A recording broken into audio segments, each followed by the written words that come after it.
The Minister of Humanitarian Affairs and Disaster Management, Hajiya Sadiya Umar Faruk, has launched the distribution of cash grant to rural women in Katsina State. The distribution of the cash grant was launched at the Presidential Banquet Hall of Government House, Katsina. Government House correspondent Aminu Garba and Agoro filed in this report to be presented from our studio. Speaking at the occasion, the Katsina State Governor Alhaji Aminu Bello Masari, represented by his deputy Alhaji Manere Yakubu, appreciated the various interventions initiated by the federal government to improve the well-being of people. Alhaji Manere Yakubu explained that the programs had prolonged, yielding a positive result, considering the massive reduction of poverty in the country. According to him, the programs include conditional cash transfer, school homegrown feeding, among others. The Minister of Humanitarian Affairs and Disaster Management, Sadiya Umar Faruk, said the program was meant to empower less privileged and vulnerable women from rural communities. The minister maintained that the federal government had so far disbursed over 9.5 billion naira to over 143,000 households under the conditional cash transfer program from the inception of APC administration to date. Hajiya Sadiya Umar Faruk charged the beneficiaries to make judicious utilization of the grant by establishing small-scale businesses. Earlier, the Special Advisor on Economic Empowerment and Interventions, Alhaji Abdulkadir Mamman Nasir, said the beneficiaries were selected based on their economic situation. That ends the report. Katsina State Government says the problem of water shortage within Katsina Metropolis and its environment will be a thing of the past by the middle of this year. The Deputy Governor Alhaji Manere Yakubu gave the assurance when he led members of Katsina State Bureau of Public Procurement to inspect some water facilities in Katsina Metropolis and Ajiwa Water Works. Government House correspondent Aminu Garba and Agora has details of the report. Places visited by the Deputy Governor and other members are Opar Kaura Booster Station, Rapindadi Domestic Water Tank, and concrete elevated reservoir tanks situated at Katsina Dusama Road. Other places include the industrial water tank near Katsina Steel Rolling Mills and Ajiwa Water Works at Ajiwa Town. At Opar Kaura Booster Station, the Deputy Governor and other members inspected a 800 kVA generating set which was procured and installed at the cost of over 68 million naira. Briefing the Deputy Governor on the procurement and installation of water pumps and other facilities at the booster station and reservoirs, the Commissioner for Water Resources, Alhaji Musa Adamu Puntua, said the project was initially awarded at the cost of 559,003,753 naira .95 kobo, and it was later reviewed to 636,597,415 naira due to the rising cost of the equipment. At Ajiwa Water Works, Alhaji Musa Adamu Puntua revealed that the procurement and installation of first and second 2,100 kVA generators and construction of generators room was awarded at the initial cost of 283,596,720 naira .73 kobo, and was later reviewed to 346,896,498 naira .98 kobo for each of the project. The State Deputy Governor, who is also the Chairman, Katsina State Bureau of Public Procurement, said the federal government had already spent about 12 billion naira for the completion of the Bay Water Project.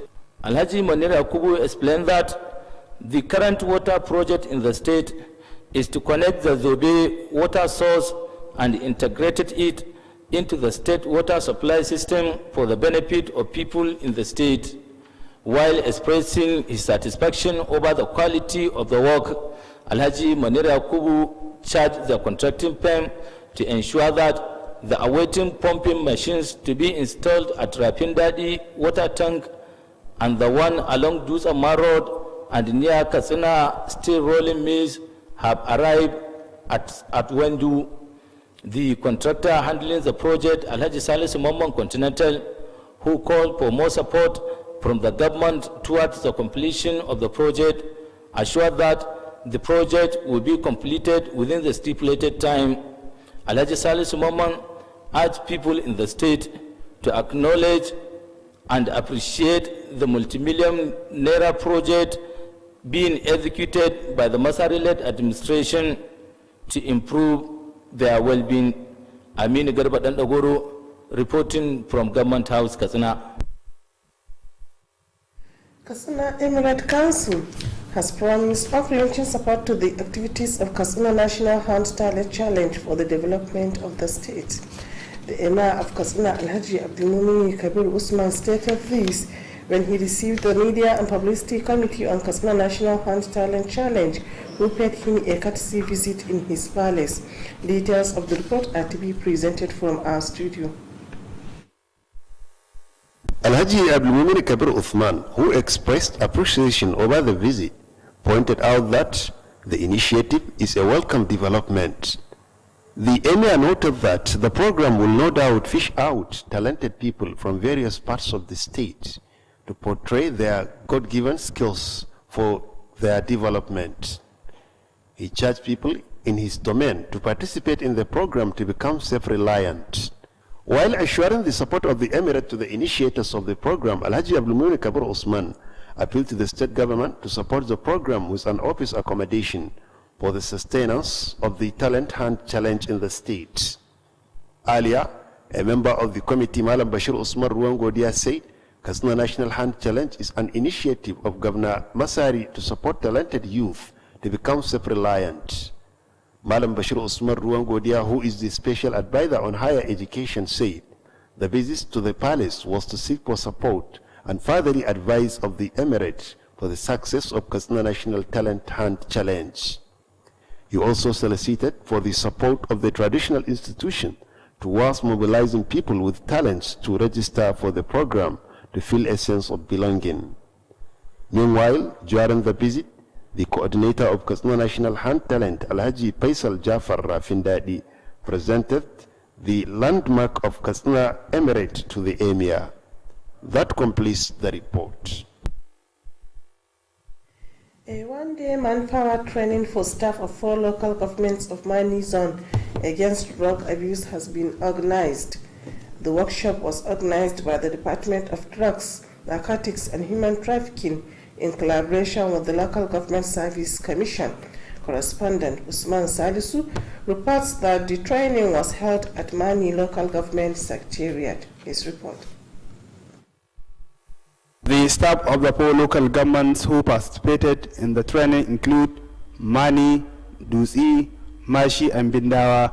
Speaking at the occasion, the Special Advisor on Drugs, Narcotics and Human Trafficking, Alhaji Hamza Muhammad Brodo, said the current state administration has initiated various empowerment programs aimed at curtailing the menace of drug abuse, political thuggery and restiveness among youth. Alhaji Hamza Muhammad Brodo, who attributed the current insecurity and other social biases to drug abuse, appealed for more concerted efforts from stakeholders to complement government efforts in fighting drug abuse and its trafficking in the state. The special advisor noted that the program was organized to discuss on the problems associated with drug abuse and its trafficking.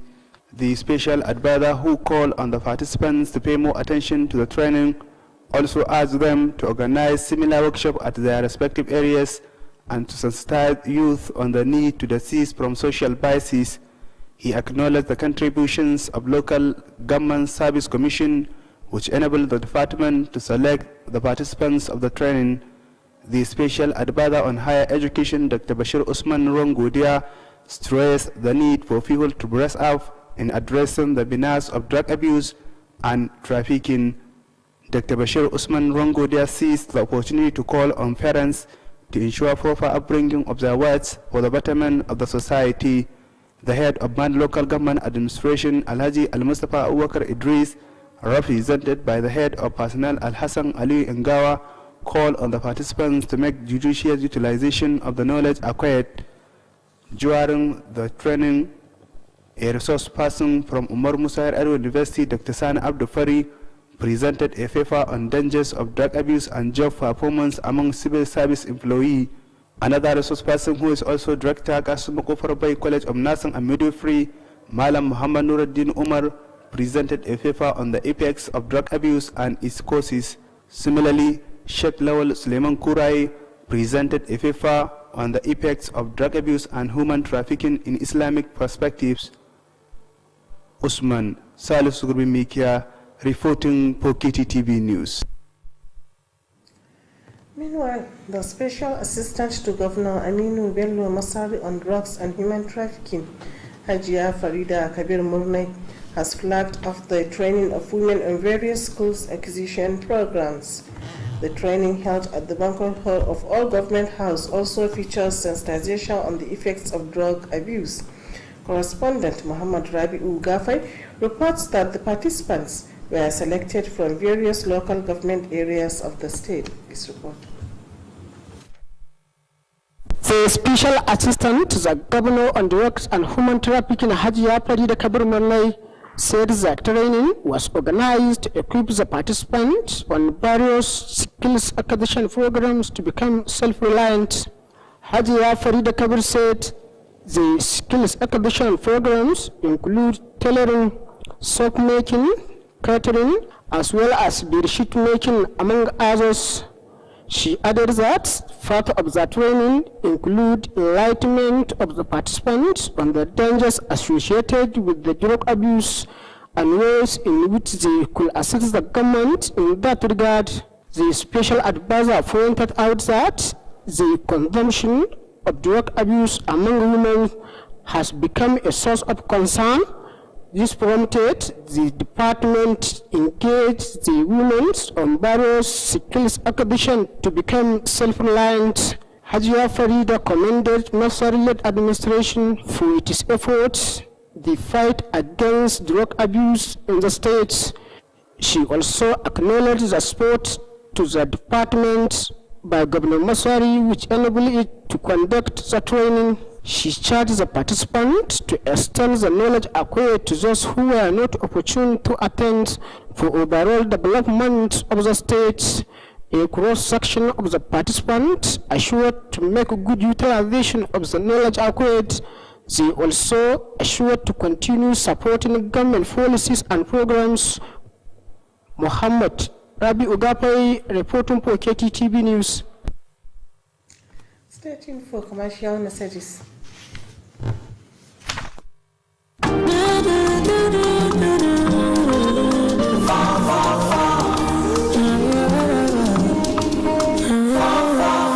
You fit to do anything with the number. Everything is in no long thing with 444. No, there's nothing you're very plenty numbers. I beg you, daddy number 444. Or any mal of 4. Or just a little 444. Money ma 4. My logo. Control code in your hand.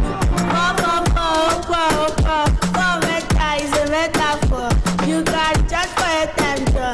You can subscribe for the tag. Anywhere you go, whatever you do, you can use the number.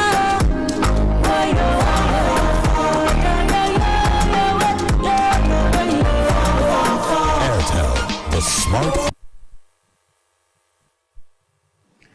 Welcome back. The 1989 All Students of Bayero University, Kano, Katsina State Chapter has donated food items and other commodities to VVF patients of Babaruga VVF Center. The items donated include 5 cartons of noodles, 1 bag of rice, 5 cartons of detergents, 125 liter of cooking oil, 5 cartons of soap, as well as 5 cartons of sanitary pads. Correspondent Abdulaziz Salisu filed in this report for Kttv News. Speaking during the presentation of the items, the acting chairman of Bayero University, Kano 1989, said indigenes of Katsina State, Alhaji Rabi'u Muhammad Gide, explained that the association decided to assist the patients to enable them feel a sense of belonging. Alhaji Rabi'u Muhammad Gide described the condition of the BBF patients as a destiny from Allah and prayed for them quick recovery. He appealed to the management of the hospital to ensure that the commodities reach the targeted beneficiaries.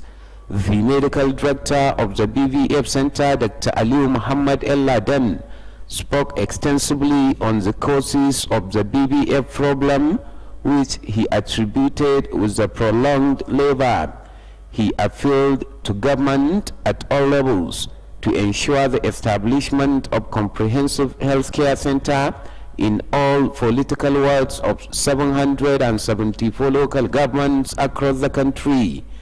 The medical director said National Demographic Health Survey indicated that there are 2 million cases of BVF in Nigeria, saying that 10 to 12,000 women annually are being facing such health challenges, and stressed the need for more concerted effort to address the problem.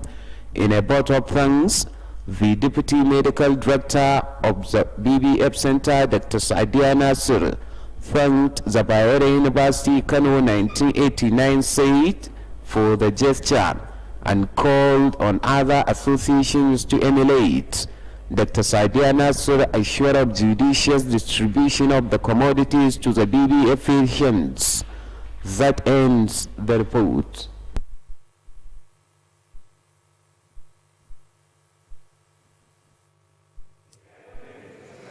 The Kano and Katsina district head of Kttv, Alhaji Usman Bello Bankara, has called on people in his domain to visit the nearest center for the registration of national identity number to obtain their national ID card.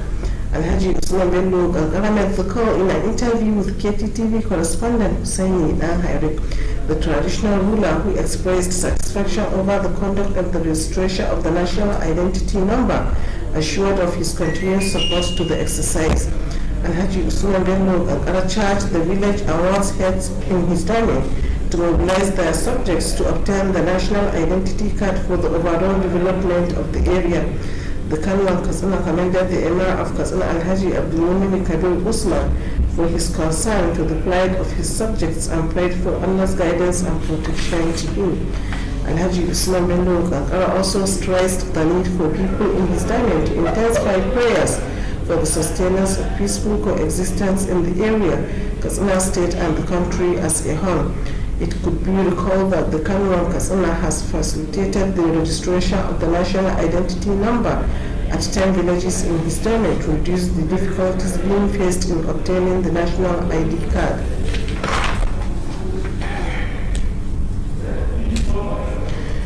Kttv local government has embarked on sensitization campaign on the dangers of open defecation in the area.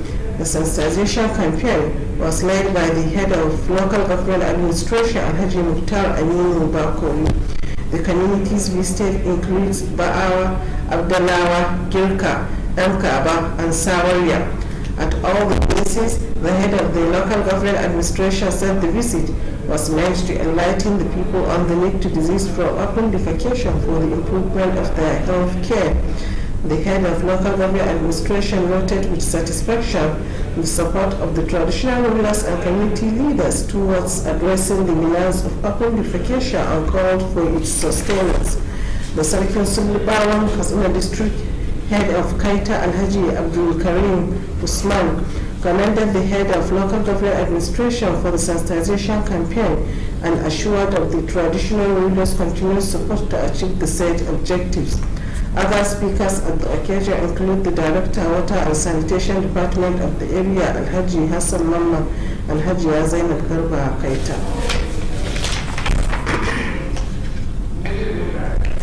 Katsina State Police Command has paraded 2 suspects who specialized in defrauding the public through phone call. The public relations officer of the command, SP Gambo Isa, paraded the suspect during a press briefing which held at the command's headquarters in Katsina. The suspects paraded include a 27-year-old Sadiq Ashiru and a 30-year-old Kabiru Bashir, all of Ambata local government of Kano State. According to the public relations officer, the suspects were arrested while trying to defraud one Rabi'at Garba of Mani local government area. SP Gambo Isa said the suspect asked the victim to drop her ATM card and 40,000 naira cash at a mosque in Mani and promised to make 100 million naira for her. He pointed out that the suspects confessed to have committed the crime, adding that they will be taken to court for prosecution upon completion of investigation. Items recovered from the suspects include 1 Honda car white in color, NSCDC identity card bearing the name of Kabiru Bashir, 2 ATM cards as well as mobile phones among others. That ends the news. Thank you for watching and stay tuned for the Hausa version.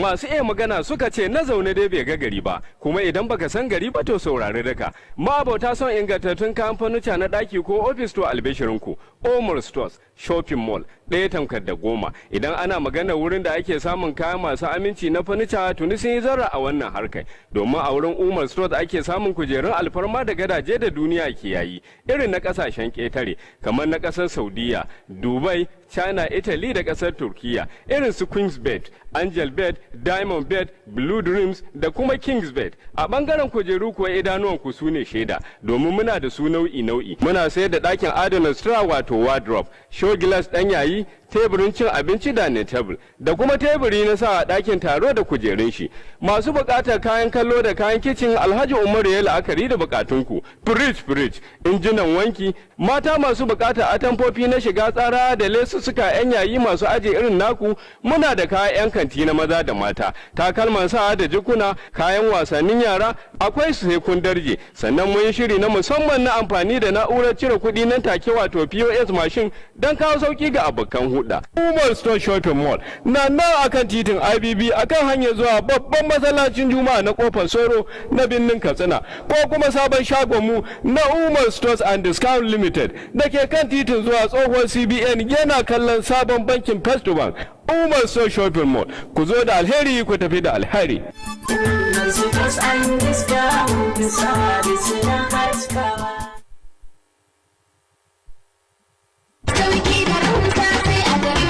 Greenhouse Katsina, cibiyar kasuwanci mai tafiya daidai da zamani. An kawo atamfofi manya da ƙanana, ga lesussuka da material, akwai kuma shadda trouser, ga bangaren jukkuna da takalma na mata da na maza, akwatunan turoli, kayan yara 'yan kanti, takalman mata manya da ƙanana, akwai kuma dogayen riguna na mata 'yan kwalisa, akwai shagon waya salula da kayanta, nau'in wayoyin Android da masu malatsai na zamani, ga kuma bangaren kayan dinki, sayan ɗaya ko sari, nau'in zarurruka da zubzub, akwai akwai kuma zaren ulu da mata masu aikin saka. Mu leƙa bangaren kayan kicin za ku ga kuloli da plate da duk wani nau'in kayan kicin ana saidawa. Akwai bangaren awarwaro 'yan kunna da sarka, ga kuma bangaren kayan kamshi nau'i kala-kala. Greenhouse Katsina sun kuma kawo kayan electronics, za ku samu manya da ƙananan fridge, ga kuma TV plasma, generators da fankoki masu ɗaukar caji. Greenhouse Katsina suna nan a titin IBB daura da tsohuwar information daga tsallaken yamma a nan birnin Katsina.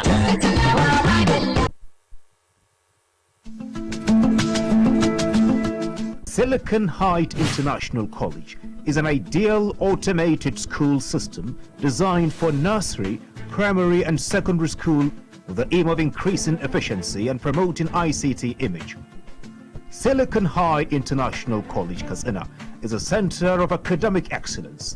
It offers your children a conducive atmosphere for learning. The college has highly educated and experienced teachers with modern teaching aids in order to provide a veritable e-learning platform to our youths with a vision of developing functional digital skills through computer-based tests, PC tablets. The nursery and primary sections will not be using smart boards for classes, but will be having an interactive classroom session where they will be introduced to e-learning gradually as they progress to secondary school. Each secondary school student is entitled to a tab.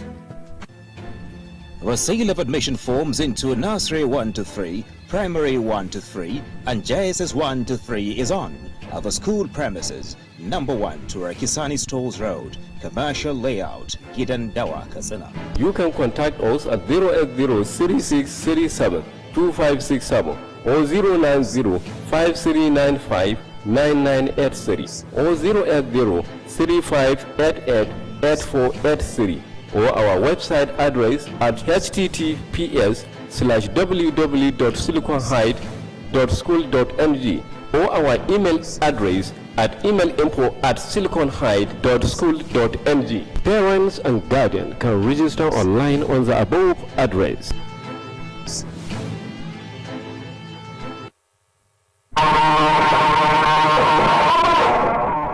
Labarun na daren yau, ministar ma'aikatar jin kai ta ƙasa ta ƙaddamar da rabon tallafin kuɗi ga matan karkara. Uban ƙasa ya ba da tallafin goyon baya wajen gasar masu basira. Rundunar jami'an 'yan sanda ta gabatar da masu damfarar mutane su biyu a Katsina.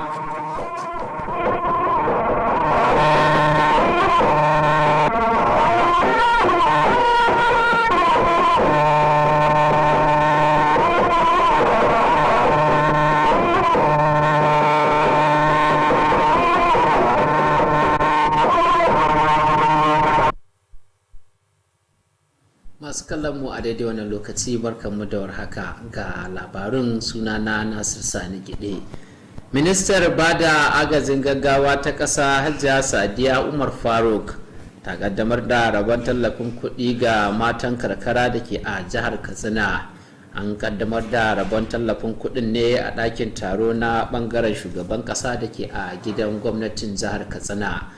Ga kuma ci gaban rahoton daga bakin wakilinmu Aminu Garba Ɗanɗagoro. Da yake magantawa a wajen kaddamar da wannan shiri, gwamnan jihar Katsina Alhaji Aminu Bello Masari, wanda mataimakinsa Alhaji Mannir Yakubu ya wakilta, ya ba da ɗimbin shirye-shirye da gwamnatin tarayya ta bullo da su domin kyautata jin daɗin al'ummar ƙasar nan. Alhaji Mannir Yakubu ya tabbatar da cewa tuni waɗannan shirye-shirye ke haifar da ɗa mai ido, lura da rage wadda aka samu ta fuskar talauci a ƙasar nan. Kamar yadda ya bayyana, waɗannan shirye-shirye sun haɗa da shirin bayar da tallafi ga mutane masu ƙaramin ƙarfi da kuma ciyar da 'yan makaranta abinci da dai sauransu. Ministar harkokin jin ƙai da kuma kare afkuwar annoba ta ƙasar nan Hajiya Sadiya Umar Faruk ta bayyana cewa wannan shiri an bullo da shi ne domin taimakawa mata marasa ƙarfi da suke a yankunan karkara. Ministar ta tabbatar da cewa gwamnatin tarayya ta raba kuɗi da yawan su ya wuce sama da naira biliyan 9 ga al'ummar ƙasar nan a ƙarƙashin shirin nan na tallafawa gajiyayyu daga lokacin da gwamnatin APC ta hau mulki ya zuwa yau. Hajiya Sadiya Umar Faruk ta yi kira ga waɗanda suka amfana akan su kyakkyawan amfani da wannan tallafi ta hanyar kafa ƙananan sana'o'i. Tun da farko mai ba gwamna shawara akan bunƙasa tattalin arziki da kuma kula da harkokin tallafi Alhaji Abdulkadir Mamman Nasir ya ce waɗanda suka amfana an zaɓe su ne bisa ga lura da yanayin tattalin arzikinsu. Ƙarshen rahoton kenan. Gwamnatin jihar Katsina ta ce matsalar ruwan sha a cikin birnin Katsina da kewaye zai zama abun tarihi a cikin tsakiyar wannan shekara da muke ciki. Mataimakin gwamnan jihar Katsina Alhaji Manir Yakubu shine ya bayyana haka a lokacin da ya jagoranci mambobin hukumar ƙididdiga domin duba wasu daga cikin ayyukan samar da ruwa a cikin birnin Katsina da kuma wajen tace ruwa wato a garin Ajiwa. Wakilinmu daga fadar gidan gwamnati Aminu Garba Dan Dagoro na dauke da rahoton. Wuraren da mataimakin gwamna da sauran mambobin suka ziyarta sun hada da cibiyar samar da ruwa da ke a kofar kaura da kuma babban tanki da ke rafin daɗi da wanda ke a kan hanyar dutsen ma. Sauran wuraren kuma sun hada da babban tanki da ke a kusa da kamfanin sarrafa karafa da ke a nan Katsina gami da cibiyar samar da ruwa da ke a garin Ajiwa. A cibiyar samar da ruwa da ke a nan kofar kaura mataimakin gwamnan da sauran mambobin sun duba babban janareton da ke samar da wutar lantarki a wurin wanda aka sayo shi akan kuɗi da suka kai kimanin naira miliyan 68. Da yake gabatar da jawabi dangane da kayayyakin da aka sayo da kuma yadda aka kafa su domin halba ruwa don amfanin al'umma, kwamishinan albarkatun ruwa na jihar Katsina Alhaji Musa Adamu Funtuwa ya bayyana cewa kayayyakin an sayo su ne akan kuɗi da suka kai kimanin naira miliyan 559 da naira 3,753 da kwabo 95, inda daga bisani aka daga martaba kwangilar ya zuwa naira miliyan 636 da 597 da 415 a bisa sabili da tashin farashin kayayyaki. A cibiyar samar da ruwa da ke a garin Ajiwa, Alhaji Musa Adamu Funtuwa ya bayyana cewa an bayar da kwangilar sauwa da kuma kafa janaretoci guda biyu masu karfin KBA 2,100 a kan jimillar kuɗi da suka kai naira miliyan 283 da 596 da 720 da kwabo 73, inda daga bisani aka daga martaba kwangilar ya zuwa naira miliyan 343 da 896 da naira 498 da kwabo 98 a kowane janareton da kuma dakunan da za a gudanar da ayyukansu. Mataimakin gwamnan jihar Katsina wanda kuma shine shugaban kwamitin sa ido akan kadarorin da gwamnati ke sayowa ya bayyana cewa gwamnatin tarayya ta kashe sama da naira biliyan 12 domin tabbatar da cewa an kammala aikin madatsar ruwa ta zobe domin amfanin al'ummar jihar nan. Alhaji Manir Yakubu ya bayyana cewa aikin da gwamnatin jihar Katsina ke gudanarwa a yanzu ya biyo bayan wancan aiki ne da gwamnatin tarayya ta yi domin tabbatar da cewa an sada shi da cibiyar samar da ruwa da ke a nan jihar Katsina domin amfanin al'ummar jihar nan. A lokacin da yake nuna gamsuwarsa akan yadda aka gudanar da ayyukan, Alhaji Manir Yakubu ya gargaɗi dan kwangilar da ya tabbatar da cewa injinan halbo ruwa da aka ba da kwangilar su domin kafawa a tankin da ke a rafin daɗi da wanda ke a hanyar dutsen ma da kuma wanda ke a kusa da kamfanin sarrafa karafa da ke a nan jihar Katsina sun iso a nan jiha domin kafa su daidai lokacin da aka kayyade. Haka zalika dan kwangilar da ke gudanar da ayyukan, Alhaji Salisu Mamman Continental, ya yi kira ga gwamnati da ta kara basa goyon baya domin tabbatar da cewa an kammala aikin, sannan ya bada tabbacin cewa za su gudanar da ayyukan daidai yadda ya kamata kuma cikin lokacin da aka kayyade. Alhaji Salisu Continental daga nan sai ya buƙaci al'ummar jihar nan da su yaba da kuma nuna godiyarsu ga ayyukan miliyoyin nerori da gwamnatin jihar Katsina ke gudanarwa duk domin bunƙasa rayuwarsu. Ƙarshen rahoton kenan. Aminu Garba Dan Dagoro da gidan gwamnati. Masarautar Katsina ta sha alwashin bayar da goyon baya ga aikace-aikacen masu zakulo da masu basira kan baje kolin fasaha da za a gudanar. Mai martaba sarkin Katsina Alhaji Abdulmumin Kabir Usman shine ya bayyana haka a lokacin da ya amshi bakuncin kwamitocin gudanar da gasar a masarautarsa. Wakilinmu na dauke da karashen rahoton.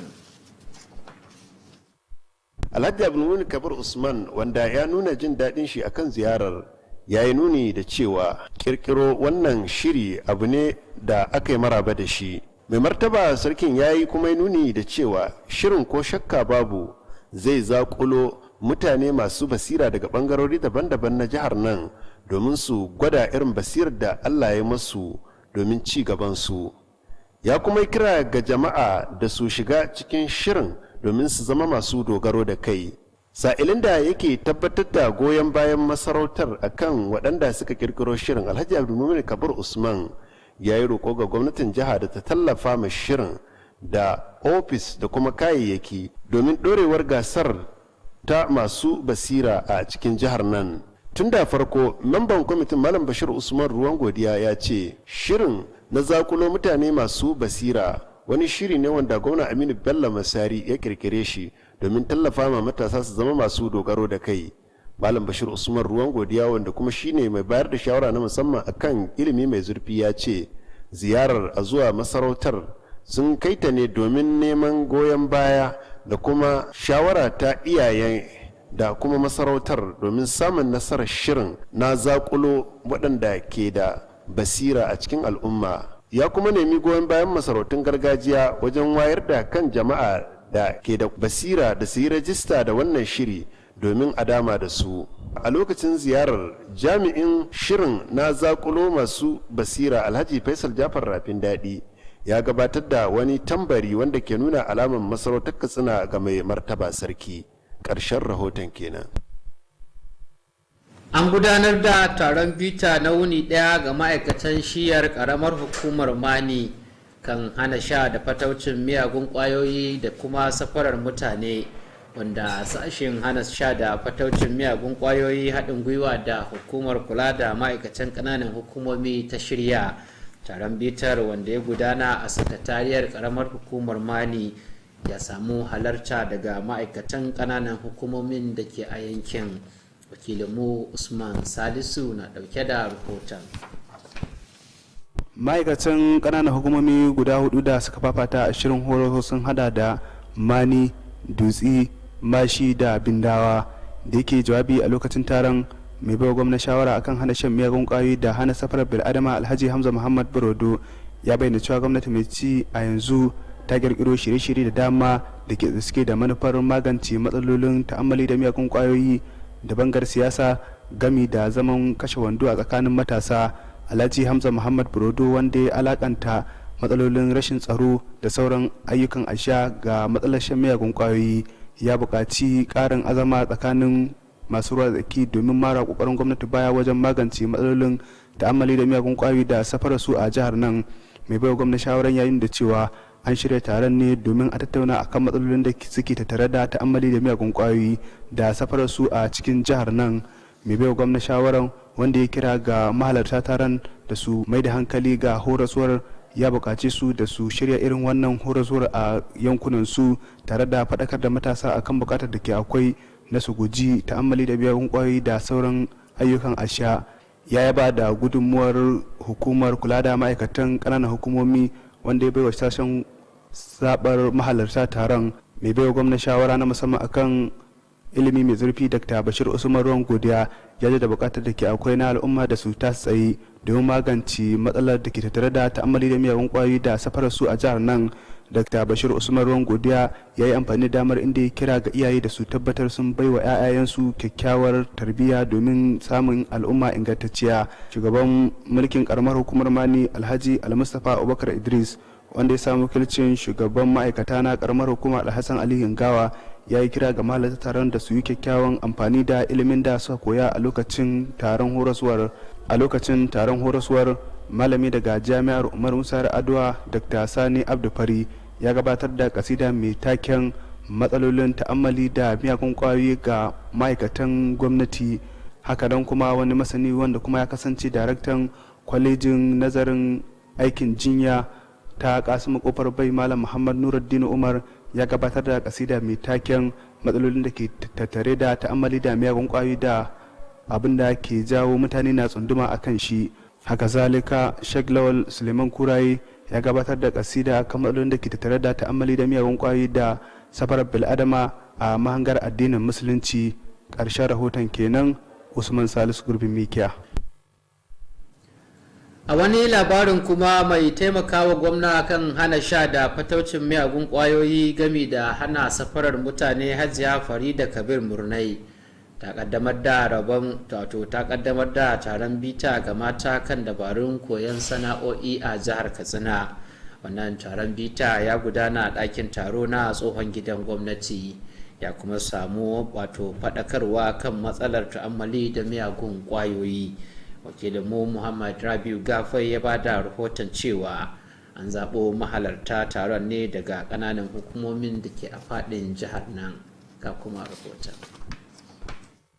Da take magana mai ba wa gwamnan shawara akan hana sha da fataucin miyagun kwayoyi gami da safarar bil'adama, Hajiya Farida Kabir Murnai ta bayyana cewa an shirya taron ne domin koyawa mata ƙananan sana'o'i domin su zamo masu dogaro da kansu. Hajiya Farida Kabir ta ƙara da cewa sana'o'in da za a koyar sun hada da koyon ɗinki, yin sabulu, koyon girki da sauransu. Ta ƙara da cewa a ɗayan ɓangaren za a wayar matan kai akan illar da ke cikin ta'ammali da miyagun ƙwayoyi, wanda kuma zai taimaka wa gwamnati wajen magance matsalar. Mai bawa gwamnan shawara ta bayyana cewa ta'ammali da miyagun ƙwayoyi a matsayin rashin jin daɗi. Hakan ne ya sanya ɓangaren ya shirya taron koyar da mata ƙananan sana'o'in domin su zamo masu dogaro da kansu. Hajiya Farida Kabir ta kuma yaba da ƙoƙarin gwamnatin Masari akan ƙoƙarinta na yaƙi da ta'ammali da miyagun ƙwayoyi a faɗin jihar nan. Ta kuma yaba da ƙoƙarin gwamnatin akan taimakon da take bawa sashen wajen gudanar da taron horaswar. Ta kuma yi kira ga waɗanda suka halarci taron da su yi kyakkyawan amfani da shi, su kuma sanar da shi ga waɗanda ba su samu damar halarta ba. Wasu daga cikin mahalarta taron sun sha alwashin yin kyakkyawan amfani da ilimin da suka koya, sun kuma sha alwashin ci gaba da goyon baya ga shirye-shirye da tsare-tsaren gwamnati. Ƙarshen rahoton kenan. Muhammad Rabiu Gafai. Ƙungiyar tsaffin ɗalibai ta 'yan shekarar 1989 na Jami'ar Bayero da ke Kano ta bayar da gudunmuwar kayan abinci da sauran kayayyakin agaji ga masu lalurar yoyon fitsari da ke a babban riga a garin Katsina. Kayayyakin da aka bada sun kunshi katan 5 na indomi da kuma buhun shinkafa guda 1 da na omo guda 5 gami da man girki da kuma sabulu da sauran kayayyakin tallafi. Ga kuma rahoton. A lokacin gabatar da waɗannan kayayyaki, muƙaddashin shugaban wannan ƙungiya ta ɗaliban Jami'ar Bayero da ke Kano 'yan shekarar 1989 'yan asalin jihar Katsina, Alhaji Rabi'u Muhammad, ya bayyana cewa ƙungiyar ta yanke shawarar taimakawa marasa lafiyar ne domin san cewa an kula da su. Alhaji Rabi'u Muhammad Gide ya bayyana yanayin da suke ciki a matsayin muƙaddari daga Allah subhanahu wata'ala, sai addu'ar samun sauƙi a cikin lokaci. Ya yi roƙo ga hukumar gudanarwar asibitin akan ta tabbatar da kayayyakin sun isa ga waɗanda aka samar da su domin su. Babban darakta na wannan asibiti, Dr. Aliyu Muhammad El Ladan, ya yi magana mai tsawo akan abubuwan da ke haifar da cutar yoyon fitsari, wanda ya danganta da dadewa a wurin naƙuda da mata ke yi. Ya yi roƙo ga gwamnati a dukkan matakai akan ta tabbatar da kafa cibiyar lafiya a dukkanin mazaɓu na ƙasar nan. Babban likitan ya bayyana cewa wani bincike da aka gudanar akan kiwon lafiya ya tabbatar da cewa sama da mata miliyan 2 ke ɗauke da wannan lalura a ƙasar Najeriya, sai ya bayyana cewa mata 10,000 zuwa 12,000 ne suke kamuwa da wannan lalura a kowace shekara. Sai ya roƙo akan buƙatar da ke akwai na ƙara haɗin gwiwa domin shawo kan wannan matsala. A jawabinta na godiya, mataimakiyar babbar likitar wannan asibiti Dr. Sadiya Nasir ta godewa wannan kungiya akan samar da wannan tallafi, sai ta yi kira ga sauran kungiyoyi akan su yi koyi. Dr. Sadiya Nasir ta sha alwashin yin kyakkyawan amfani da kayayyakin tare da rarraba su ga marasa lafiyar. Ƙarshen rahoton kenan. Kanwan Katsina hakimin ƙetare Alhaji Usman Bello Kankara ya yi kira ga al'ummar yankinsa da su tabbatar da sun mallaki katin zama ɗan ƙasa a cibiyoyin gudanar da rijistar da ke a kusa da su. Alhaji Usman Bello Kankara ya yi wannan kira ne a lokacin ganawa da wakilinmu Usaini Dan Haire, hakimin wanda ya bayyana gamsuwarsa kan yadda shirin ke gudana da ba da tabbacin goyon baya domin cimma nasarar shirin. Alhaji Usman Bello Kankara ya buƙaci masu unguwanni da dagatai da ke a gundumar tasa da su faɗakar da al'ummarsu kan mahimmancin shirin, ya kuma yabawa mai martaba sarkin Katsina Alhaji Abdulmumin Kabir Usman kan kulawarsa domin ci gaban al'ummar. Hakimin ya bayyana buƙatar da ke akwai kan dagewa domin ganin sun mallaki katin zama ɗan ƙasar, kuma ya ci gaba da yin addu'ar Allah ya tabbatar da zaman lafiya a jihar nan da ma ƙasa baki ɗaya. Zade a iya tunawa kanwan Katsinan ya taimaka wajen samar da cibiyoyin yin katin zama ɗan ƙasa a gundumar tasa ta Ƙetare. Karamar hukumar Kaita ta fara gudanar da gangamin wayar da kai dangane da hadarin da ke tattare da kai wurin yin bayan gida a fili. Wannan taron gangamin da kai shugaban mulki na karamar hukumar Alhaji Muktar Aminu Bakoro ne ya kaddamar da shi. A guraren da aka kaddamar da wannan gangami ya kunshi Ba'awa da Abdallawa da Girka da garin Ɗankaba gami da Sawariya. A dukkanin guraren da aka ziyarta shugaban mulki na karamar hukumar ya ce wannan ziyara ta suna da niyyar faɗakar da al'ummomin kan su kaucewa yin bayan gida a fili domin bunƙasa samun zaman kiwon lafiyar al'umma a yankin.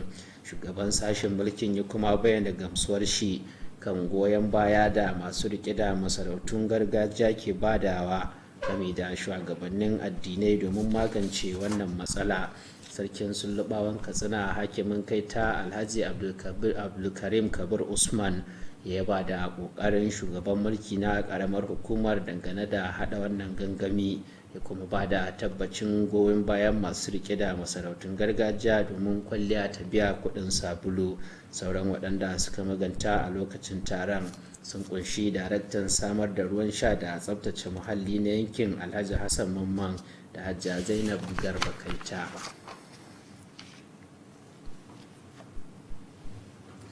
Hukumar rundunar jami'an 'yan sanda da ke a nan Katsina ta gurfanar da wasu da ake zargin su biyu waɗanda suka ƙware wajen damfarar mutane ta hanyar amfani da wayar salula. Jami'in hulɗa da jama'a na rundunar SP Gamba Isa shine ya jagoranci gabatar da masu laifin a gaban 'yan jarida a lokacin wani taro da ya gudana a hedikwatar 'yan sanda da ke a Katsina. Waɗanda aka gurfanar sun kunshi wani Sadiq Ashiru ɗan shekaru 27 da kuma Kabiru Bashir ɗan shekaru 30, dukkansu sun fito daga ƙaramar hukumar Ɗanbatta ta jihar Kano. Jami'in hulɗa da jama'an ya ce waɗanda ake zargin an kama su a yayin da suke ƙoƙarin damfarar wata Rabi'atu Garba 'yar ƙaramar hukumar Mani. Ya ce sun tambaye ta da ta ajiye katin cirar kudinta na ATM da kuma kudi naira 40,000 a masallacin garin Mani, a yayin da suka yi mata alkawarin za su yi mata kudi har naira miliyan 100. Ya bayyana cewa waɗanda ake zargin sun amsa laifinsu, za kuma a gubatar da su a gaban kotu domin a ɗauki hukunci a kansu. Masu kallon mu iyakar labarun na daren yau kenan, mu zama lafiya, Allah shi ba mu alkhairinsa.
Salamu alaikum Alhaji Sani bacha dan sai ya zo mun. Ina ne zaka je tafiyar nan naga kana ta saurayi ne.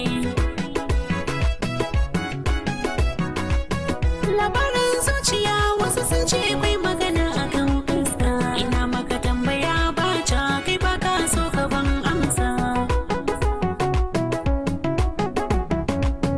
Salama tsaya ki ji baki na yau na zo da labari. Ki karkada kunnuwa ki ji zance mai daɗi da albarka. Saurin da nake ta yi zan je ne in kwaso garabansa.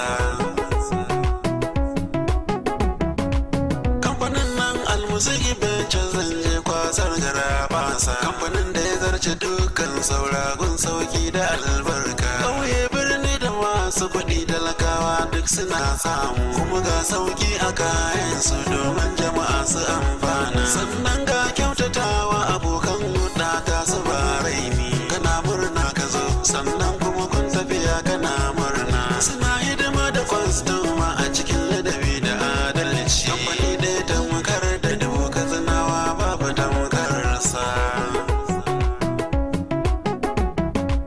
Waina ne almusik binci sannan ka bakar ka bashi ni.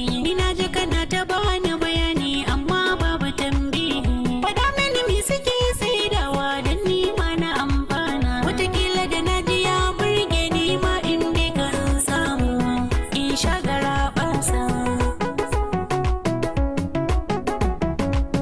Da kin je santara ce da Allah ina ne almusik ventures. Musik ventures sananne ne a cikin sauki da kin ganshi. Sannan kuma ga waya house ka ta fara muri na su sto da ya tara kaya dan mai daidai ko kuma mai sari. Almusik ventures akwai shinkafa ga sukari ga mai sari. Wurinsu akwai fulawa har ma ga garin sai mobita. Akwai madarar ruwa har ma da ta gari je kiɗan duba. Ga kwested akwai domin yan yara masu amfana. Taliya ga makaroni ga kuskus har ma akwai hamsa. Sannan kuma bangaren lemu kowanne kala ana samu. Ga biskit ga sweet cingam in kin je duka kin samu. Dukkanin kayan tare da almusik ba wanda ma babu.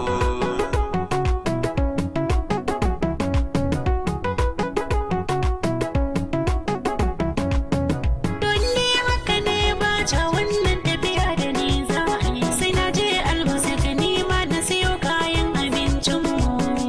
Almusik ventures. Almusik ventures. Almusik ventures. Almusik ventures. Ga almusik ventures. Almusik ventures. Almusik ventures. Silicon Heights International College makaranta ce da ta dace da fasahar zamani domin tsarin ilimi matakan nazari, firamare da kuma sakandare.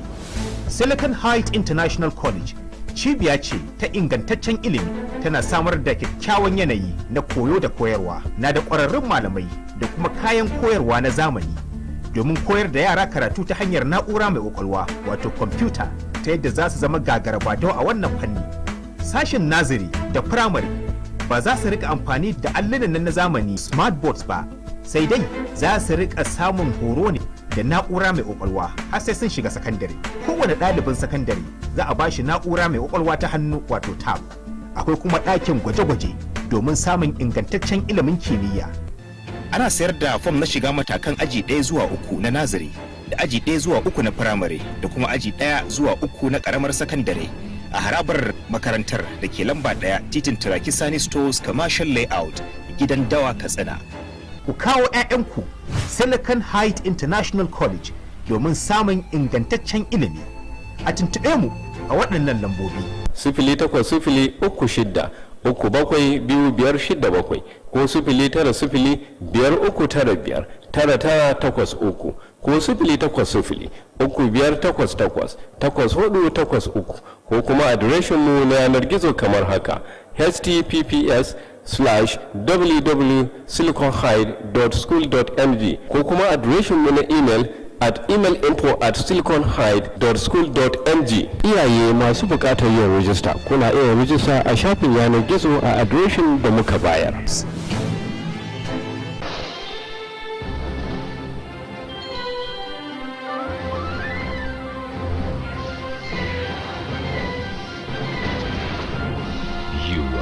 watching Kttv, Katsina State Television.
Another Wednesday night, and I'm here with the details. We also have stories around developmental processes, health and tourism. Now, all these are not by any means all that we have. There is a lot more. So I tell you, if you miss it, you miss out. But be sure you are not told what we dish out on News Extra tonight. After all, the taste of the pudding is in the eating. I am Fatima Buba.